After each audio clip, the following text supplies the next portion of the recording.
ওয়াজিব এতেকাফ এবং নফল এতেকাফ সম্পর্কে আপনাদেরকে আমি জানাই।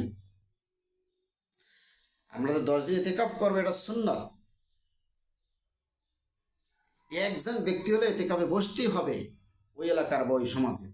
কিন্তু আরেকটা এতেকাফ আপনাদেরকে ওয়াজিব, ওটা সুন্নাত, কিন্তু আরেকটা ওয়াজিব, এটা অবশ্যই করতেই হবে আপনাকে। এটা কি পদ্ধতিটা কি জেনে দিই আপনাদেরকে, যে ওয়াজিব এতেকাফ আবার নফল এতেকাফ আবার কীরকম। এটা আবার আপনার কথা শুনলে আপনার আশ্চর্য লাগবে যে এটা আবার কী ধরনের এতেকাফ। এতেকাফ সুন্নত সুন্নতেই, আবার ওয়াজিব নফল।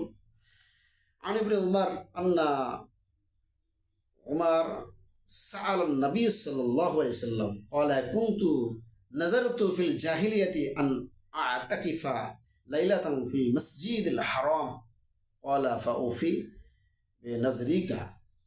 আব্দুল্লাহ ইবনে উমর রাদিয়াল্লাহু তাআলা হতে বর্ণিত, তিনি জিজ্ঞেস করলেন,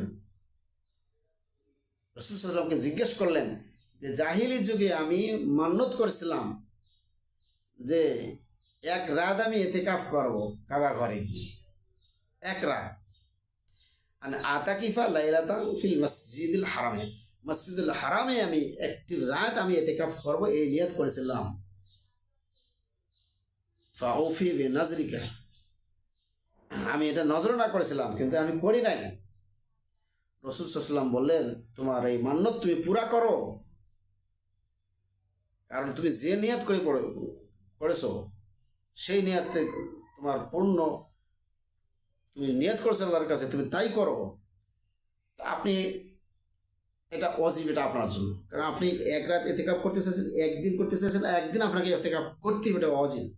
আর নফল এতেকাফটা হচ্ছে আপনি এনি টাইম, এই শেষের দশকে এনি টাইম যে কোনো মুহূর্তে আপনি মসজিদে গিয়ে 2 রাকাত নফল সালাত আদায় করে ধ্যানে আপনি বসতে পারেন। জহরের 1 ঘন্টা আগে ঢুকলেন বা আসরের 1 ঘন্টা আগে সাহারি খেয়ে আপনি মসজিদে প্রবেশ করলেন, একবারে ফজর পরে বা 1টার সময় মসজিদে প্রবেশ করলেন রাত, গিয়ে সাহারি খাওয়া পর্যন্ত সেখানে আপনি এতেকাফ করবেন, বসে বসে নফল ইবাদত করবেন, তওবা ইস্তিগফার করবেন। এটা আপনার নফল অতিরিক্ত এনি টাইম যে কোনো মুহূর্তে শেষ দশকে আপনি করতে পারবেন, এটা নফল এতেকাফ। আর ওয়াজিব এতেকাফটা আপনারা জানতে পারলেন যে যদি আপনি মান্যত করেন যে আমার ছেলে পরীক্ষা দেবে, ছেলে পরীক্ষার্থীর, ছেলে অসুস্থ, বাবা অসুস্থ, মা অসুস্থ, যে কোনো ব্যক্তির জন্য, অসুস্থ রোগীর জন্য বা আপনার পরিবারের কল্যাণের জন্য যে কোনো নিয়াত করে আপনি মান্যত করতে পারেন।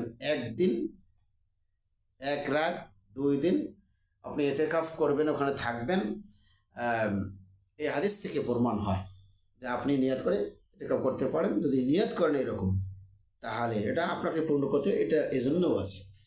যে কোনো মান্যত আপনি করবেন, এটা পূর্ণ না করে তাহলে দুনিয়াতে আপনার শাস্তি আল্লাহ দেবে, আল্লাহ প্রতিশোধ নিয়ে নেবেন।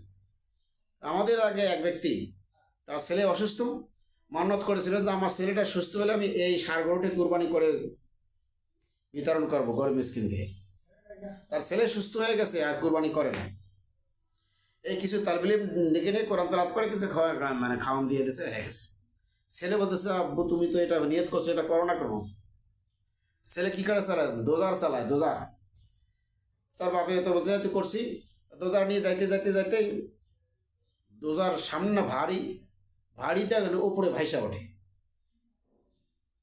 তার সাথে আরেকজন আছে, আরেকবার চেষ্টা করো। এইভাবে 1বার 2বার 3য়বার যখন পুরা চালাবার জন্য, দোজার চালাবার জন্য চেষ্টা করে, রাস্তা থেকে দোজার একেবারে নিচে পড়ে গিয়ে ওখানে ছেলেটি মারা যায়।